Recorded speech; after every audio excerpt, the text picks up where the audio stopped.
అందరికీ నమస్కారం. Welcome to our channel. ఒక డైలాగ్ నాకు ఎప్పటికీ నా మైండ్లో నుంచి పోదండి. నారా లోకేష్ గారు చెప్పిన డైలాగ్. నన్ను చూసి అందరూ భయపడుతున్నారు, చూశారా తమ్ముళ్ళు నేనేం చేశాను?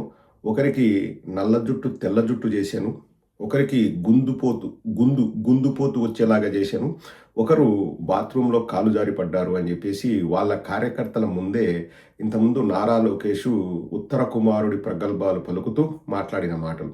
నల్ల జుట్టు తెల్ల జుట్టు ఎవరికైందంటే వల్లభనేని వంశీ గారిని జైల్లో పెట్టి నల్ల జుట్టు తెల్ల జుట్టు చేసినాడంట.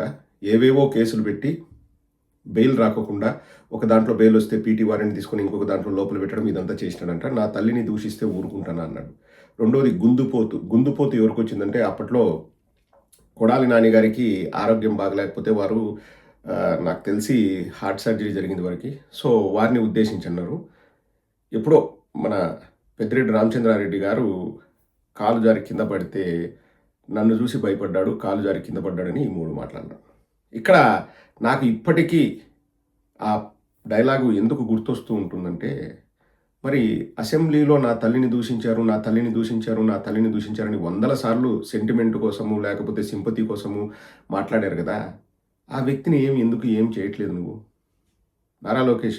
ఆ వ్యక్తి గురించి ప్రస్తావించవు, ఆ వ్యక్తి ఏమన్నాడో చెప్పవు, ఎందుకన్నాడో చెప్పవు, ఏ డైలాగులు మాట్లాడాడో చెప్పవు. కానీ అసెంబ్లీలో నా తల్లిని దూషించరు, అక్కడి దాకే ఆగిపోతారు ఎందుకు? ఇప్పుడు నీ ఎర్రబుక్ రాజ్యాంగం ఏమైంది? అసెంబ్లీలో మీ తల్లిని దూషించిన వ్యక్తి పైన నువ్వు ఏమి చర్యలు తీసుకున్నావు? ఏం దూషించారు? ఎవరు దూషించారు? ఆధారాలు ఉన్నాయా? ఇప్పుడు అసెంబ్లీ సాక్షిగా వంగలపూడి అనిత గారు ఏం మాట్లాడారండి? 1250 మంది పైన సోషల్ మీడియా వాళ్ళపైన కేసులు పెట్టినాము అన్నారు. ఎంత ఎంత ఎంత ఎంత ఎంత చిన్న విషయాలపైన కేసులు పెట్టారంటే అండి, కొంతమంది ఎవడో చెప్పిన విషయాన్ని రీపోస్ట్ చేస్తే, వాళ్ళు షేర్ చేస్తే వాళ్ళపైన కేసులు పెట్టినారు. పోలీసులు కూడా సిఐలు ఎస్ఐలు ఆ లిస్టు చూసి వాళ్ళు ఆశ్చర్యపోతారంట. ఏంద్రా ఈ చిన్నదానికి నీ మీద కేసు పెట్టినారా అని చెప్పి కక్ష తీర్చుకోవడం మాకు ముఖ్యమని కేసులు పెట్టినారు. ఒకడి పైన వాడు పవన్ కళ్యాణ్ ఎక్కడ బూతులు మాట్లాడలే, స్టాండప్ కామెడీలో వెటకారంగా మాట్లాడితే నా గురించి మాట్లాడతామని ఎక్కడో వారణాసిలో వాడు ఎక్కడో ఉంటే మన ఆంధ్ర పోలీసుల్ని విమానంలో వారణాసి పంపించి అక్కడి నుంచి తీసుకొచ్చి అరెస్ట్ చేసినారు. కక్ష అని. మరి ఇన్ని చేస్తున్నారు, ఇంతమంది పైన కక్ష తీర్చుకుంటున్నారు, ఇంతమంది పైన ఎర్రబుక్కును ప్రయోగిస్తున్నారు, ఎవరిని వదిలిపెట్టే ప్రసక్తే లేదంటారు. కానీ అసెంబ్లీలో ఎవరు మాట్లాడారు? కనీసం పేరు కూడా చెప్పరు. ఏంటికి? ఎవరు మాట్లాడినారు? ఎందుకు అతని పైన మీకు సాఫ్ట్ కార్నరు? ఒకవేళ మాట్లాడింటే అతన్ని ఎందుకు అంత గోప్యంగా ఉంచుతున్నారు? ఎందుకు దాచిపెడుతున్నారు? ఎందుకు పేరు బయటికి చెప్పరు? ఎవరన్నారు? ఏమన్నారు? అవుట్ రైట్గా జగన్మోహన్ రెడ్డి గారి చుట్టుపక్కల ఉన్న వాళ్ళందరినీ కూడా బ్యాడ్ బుక్స్లో చూపించాలి అని చెప్పేసి అందరినీ ఏదో ఒక కేసులో అరెస్ట్ చేస్తున్నారు. మొన్న సీదిరి అప్పలరాజు కుమారుడు యాక్సిడెంట్ చేస్తే సీదిరి అప్పలరాజుని జైల్లో పెట్టారు. అతనికి క్యారెక్టర్ అసాసినేషన్ తర్వాత ఏందంట, యాక్సిడెంట్ జరిగితే ఆ పడిపోయిన వ్యక్తిని పట్టించుకోలేదంట, కొడుకుని తీసుకెళ్లాడంట, ఏవేవో చేయాలని చెప్పి ఇంకా అతని క్యారెక్టర్ అసాసినేషన్ చేసి అతన్ని ఇంకా దారుణంగా చూపిస్తూ అతన్ని జైల్లో పెట్టినారు. ఇన్ని రకాలుగా ఇంతమందిని హింసిస్తున్నారు, ఇంతమంది పైన కేసులు పెడుతున్నారు, ఎర్రబుక్కును ప్రయోగిస్తున్నారు, నిన్ను చూసి అందరూ భయపడుతున్నారు, నల్ల జుట్టు తెల్ల జుట్టు అయింది, గుందుపోతు వచ్చింది, కాలు జారి పడినారు, ఇన్ని జరుగుతున్నాయి కదా. అసెంబ్లీలో మీ తల్లిగారిని ఎవరైనా అంటే అతన్ని ఎందుకు కాపాడుతున్నావు నారా లోకేష్? అతని పైన చర్యలు లేవెందుకు? అతని పేరు కూడా బయటకు చెప్పడం లేదు ఎందుకు? మీరు ఎందుకంత గోప్యత? ఎందుకంత రహస్యం? ఎందుకంత సస్పెన్స్?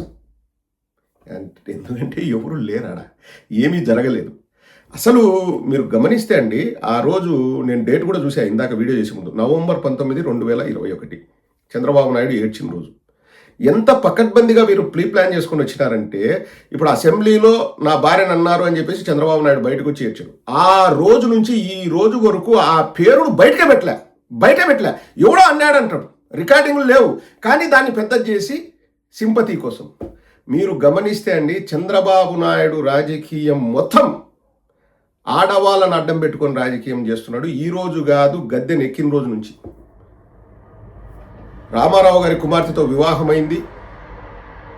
మామ నాకు నువ్వు పిల్లనిచ్చినావు, నాకు పదవి కూడా ఇవ్వు, ఎమ్మెల్యే కూడా ఇవ్వని కాంగ్రెస్ నుంచి తెలుగుదేశంకి వచ్చినాడు. ఆ రోజు ఆ అనుబంధమే రామారావు గారిని చంద్రబాబును తీసుకునేలాగా చేసింది. లేకపోతే అందరూ వాళ్ళ పార్టీలో ఉన్న వాళ్ళందరూ చంద్రబాబును అపోజ్ చేశారంట. కేవలం అల్లుడు అన్న ఏకైక కారణంతో తెలుగుదేశంలోకి తీసుకున్నాడు చంద్రబాబును రామారావు గారు. మా మామకే నేను ఆపోజిట్గా పోటీ చేసి మా మామనే ఓడిపిస్తా అని చెప్పి చంద్రగిరిలో చిత్తగా ఓడిపి తర్వాత కుప్పం పారిపోయినారు. ఆ రోజు తెలుగుదేశంలోకి ఎంటర్ అయింది కూడా కేవలం భువనేశ్వరి గారి వల్లనే తెలుగుదేశంలోకి ఎంటర్ అయినాడు. అది ఫస్ట్. రెండవది, లక్ష్మీ పార్వతి గారిని అడ్డం పెట్టుకుని లక్ష్మీ పార్వతి గారిని బూచిగా చూపిస్తూ లక్ష్మీ పార్వతి గారి పైన ఏవేవో క్యారెక్టర్ అసాసినేషన్ అప్పటి నుంచి స్టార్ట్ అయింది. ఇంకా రామోజీరావు ఇద్దరు కలిసి ఇంకా క్యారెక్టర్ అసాసినేషన్ చేయడంలో నెంబర్ 1. రామోజీరావు ఆ ప్లాన్ వేసాడు, చంద్రబాబు ఫాలో అయ్యాడు. లక్ష్మీ పార్వతి గారిని బూచిగా చూపిస్తూ ఆ రోజు రామారావు గారికి వెన్నుపోటు పొడిచి వైస్రాయ్ హోటల్ మీద ఆయన పైన చెప్పులేసి అధికారాన్ని గుంజుకున్నాడు. మొన్నటికి మొన్న అండి 2019 ఎలక్షన్లు అయిపోయిన తర్వాత 3 రాజధానులను జగన్మోహన్ రెడ్డి గారు అన్నారని చెప్పేసి మహిళా రైతులు అని చెప్పి కాన్సెప్ట్ తీసుకొచ్చినాడు. మళ్ళా మహిళల్ని ముందు పెట్టి రాజకీయం. అసలు నేను రైతు బిడ్డనండి. నేను చిన్నప్పటి నుంచి నాకు 40-41 ఏళ్ళ వయసు వచ్చేంత వరకు నేను రైతుల్లో మగ రైతులు మహిళా రైతులు ఉంటారని నేను ఎప్పుడు వినలేదు. ఎవరు కూడా అనరు ఇదిగో ఈ మహిళా రైతు ఈ మగ రైతు అని. రైతు కుటుంబం అంటే వింటాం తప్పితే మహిళా రైతులు అని చెప్పేసి మహిళల్ని బయటపెట్టి మళ్ళీ రాజకీయం చేసినాడు. అక్కడితో ఆగలేదండి. వైఎస్ షర్మిల గారిని అలాగే సునీత గారిని వాళ్ళకు కూడా ఏవేవో మాయమాటలు చెప్పి వాళ్ళిద్దరిని అడ్డం పెట్టుకొని రాజకీయం చేయాలని చెప్పేసి 2024 ఎలక్షన్లప్పుడు చూసినాడు. మళ్ళా మహిళల్ని అడ్డం పెట్టుకొని రాజకీయం. అదొక్కటి చాలదన్నట్టు ఎలక్షన్స్కి ఒకరోజు ముందు ఇంకా షర్మిల గారికి బుద్ధి ఉందో లేదో నాకు తెలియదు కానీ వాళ్ళ అమ్మ చేత ఒక లెటరో ఆడియోనో వీడియోనో ఏదో రిలీజ్ చేయించారు. మళ్ళీ మహిళలను అడ్డం పెట్టుకొని రాజకీయాలు. ఇప్పుడు మున్సిపల్ ఎలక్షన్లు వస్తున్నాయి కాబట్టి ఎప్పుడో 2021లో జరిగిన సంఘటన మళ్ళీ ఇప్పుడు భువనేశ్వరి గారితో చెప్పడం కుప్పంలో నిన్నటికి నిన్న మళ్ళీ మహిళల చేత మాట్లాడించడం. సింపుల్ రా నాయన. ఇప్పుడు ఎవడో ఒకడు మాట్లాడినాడు అనుకుందాం. వాడిని పేరు చెప్పండి, వాడు చెప్తాడు నేను అన్నానో లేదో చెప్తాడు. ఒకవేళ నిజంగా వాడు అనింటే వాడికి శిక్ష ఇస్తే అయిపోతుంది కదా. బండారు సత్యనారాయణ పబ్లిక్లో బయటికి వచ్చి రోజా గారిని ఇంకా దారుణంగా క్యారెక్టర్ అసాసినేషన్ చేస్తూ దారుణంగా మాట్లాడాడు.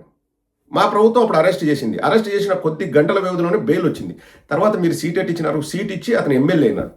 రోజా కొవ్వు లడ్డూలో కలిసింది. ఎందుకంటే రోజా పంది కాబట్టి పంది కొవ్వు కలిసింది అని చెప్పేసి కిరాకార్పి అంటే వాళ్ళిద్దరితో అంటే భార్యాభర్తలతో కిరాకార్పితో ఆయన భార్యతో మీ నాన్నగారు గ్రూప్ ఫోటో దిగుతారు.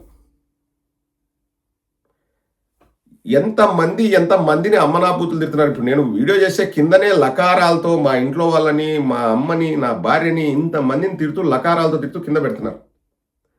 సరే మీ అమ్మని అన్నారు అనుకో, ఎవరు అన్నారు ఆ పేరు బయటకు పెట్టు, అసెంబ్లీ రికార్డులు తీ, అతన్ని అడుగు, ఆధారాలు ఉంటే కేసు పెట్టండి. అతను వచ్చి బయటకు వచ్చి చెప్పుకుంటాడు కదా నేను అన్నానో లేదో అని. ఒకవేళ నిజంగా అనింటే క్షమాపణ చెప్తాడు, అయిపోయాయి. నేను అనలేదని బయటకు వచ్చి చెప్తాడు. ఎందుకు పేరు దాచిపెడుతున్నారు? మీకు వినపడింది, మీ నాయన చెప్పింది ఏంది నాకు వినపడింది ఆ రోజు అసెంబ్లీలోని. ఎవడన్నాడు వినపడలేదా? ఏ పేరు చెప్పడానికి ఎందుకు భయపడుతున్నారు? ఇది మొత్తం ఆడవాళ్ళని అడ్డం పెట్టుకుని చేసే రాజకీయంలో ఒక భాగం అండి. అన్నారు అంటారు. ఎవరన్నారో కూడా తెలుసు అంటారు, మేము విన్నామంటారు, కానీ పేరు బయట పెట్టరు, గోప్యంగా ఉంచుతారు. వైఎస్ఆర్ కాంగ్రెస్ పార్టీకి ఆపాదిస్తాం. ఇది ఎక్కడి లాజిక్? మీరే గమనించండి. కింద కామెంట్ సెక్షన్ రాయండి. ఇంతమంది మీద కక్ష తెచ్చుకునే నారా లోకేష్ అన్నిటికంటే పెద్ద సమస్య ఏంటంటే మా తల్లిని దూషించినారనేది నారా లోకేష్కి చాలా పెద్ద సమస్య. అసెంబ్లీలో చెప్పినాడు, బయట చెప్పినాడు, యువగలం పాదయాత్రలు చెప్పినాడు, వాళ్ళ నాన్న ఏడ్చినారు, మొన్న భువనేశ్వర్ గారు చెప్పినాడు, 100 సార్లు చెప్తున్నారు, కానీ పేరు చెప్పరు. This is the biggest tactic అండి వాళ్ళు ఆడేది. నేను చెప్తున్నాను కదా, మీరు ఇంకా 100 కొద్ది ఉంటాయి ఆడవాళ్ళని అడ్డం పెట్టుకొని చేసిన రాజకీయాలు. నేను గుర్తొచ్చినట్టు 5-6 చెప్తున్నా. ఇప్పటికైనా మించిపోయింది లేదు. చర్చకు అంటాడు కదా, నేను చర్చకు వస్తాను, నువ్వు చర్చకు వస్తావో మసీదుకు వస్తావో మాకు సంబంధం లేదు నారా లోకేష్, చర్చకు మేము రెడీ. ఎవరన్నారు? రికార్డులు తీసుకుని రా, మాట్లాడదాం. నువ్వు మీ అమ్మ మీ నాన్న, ఎందుకంటే మీరే కదా బయటకు వచ్చి మాట్లాడింది, కూర్చోండి, మేము మా తరపున మేము వస్తాం. ఎవడు ఆ వ్యక్తిని మధ్యలో కూర్చోబెడదాం. నేను అన్నాను అని ఆ వ్యక్తి కూడా చెప్పే అవకాశం ఇవ్వాలి కదా. పోనీ అతను తప్పు చేసినాడంటే జైల్లో పెట్టండి, ఉరి శిక్ష చేయండి. వాడికి మ్యాటర్ సమసిపోద్ది కదా. అబ్బే అట్టుంటే ఏమవుతుంది, మాకు సింపతి కావాలా, మాకు సింపతి కావాలా. మేము రోడ్లపైకి వచ్చేసి అన్నారు అన్నారు అన్నారు అన్నారు అని మేము ఏడ్చాలా, మాకు సింపతి వస్తుంది. ఆడవాళ్ళని అడ్డం పెట్టుకొని రాజకీయం చేయాలా, అది కదా కాన్సెప్టు. నేను ఒకటే అడుగుతున్నా, మళ్ళీ ఒకటే అడుగుతున్నా, నారా లోకేష్ ఇంతమంది మీద కక్ష తెచ్చుకున్నావు, నల్ల జుట్టు తెల్ల జుట్టు చేసినావు, గుందుపోతు వచ్చేలాగా చేసినావు, కాలు జారిపడేటట్లు చేసినావు, సోషల్ మీడియాలో రీపోస్ట్ చేసిన వాళ్ళని అరెస్ట్ చేసినావు. మిమ్మల్ని అంత మాట నుండి ఎందుకు నువ్వు కనీసం పేరు కూడా బయట పెట్టట్లేదు? Why Lokesh, why? నాకు ఇంతవరకు అంతు చిక్కని ప్రశ్న అండి. చెప్పు లోకేష్, పేరు బయట పెట్టు. ఎవరన్నారు? ఏమంత గోప్యంగా ఉంచాల్సిన అవసరం లేదు, అంత దాచిపెట్టాల్సిన అవసరం ఉంది, అంత రహస్యం ఏముంది? వై చెప్పుకోకూడదు, కొన్ని చెప్తామా అంటే ఇంకా చెప్పుకోనప్పుడు కాముకోనండి. 5 ఏళ్ల నుంచి ఊదరగొట్టి ఎందుకు మమ్మల్ని మా తలకాయలు తింటున్నారు? ఎట్లా చెప్తాము? ఆయన్ని చెప్పుకుంటామా? ఏం తింటారంటే మరి ఏం తింటారో చెప్పినప్పుడు తిట్టినారు అనేది కూడా ఆపేయండి. ఇంకా దాన్ని ఎందుకు విపరీతంగా 100,000 సార్లు పబ్లిసిటీకి వాడుకుంటున్నారు? సింపతి, అంతకంటే ఆడ ఏమీ జరగలేదండి. నేను బహిరంగ చర్చకు నేను సిద్ధం, లేకపోతే మా పార్టీ నుంచి సిద్ధం. రికార్డింగ్లు తీసుకురండి, పేరు బయట పెట్టండి, లేదా మీరు దాని గురించి మాట్లాడడం ఆపేయండి. Simple as that.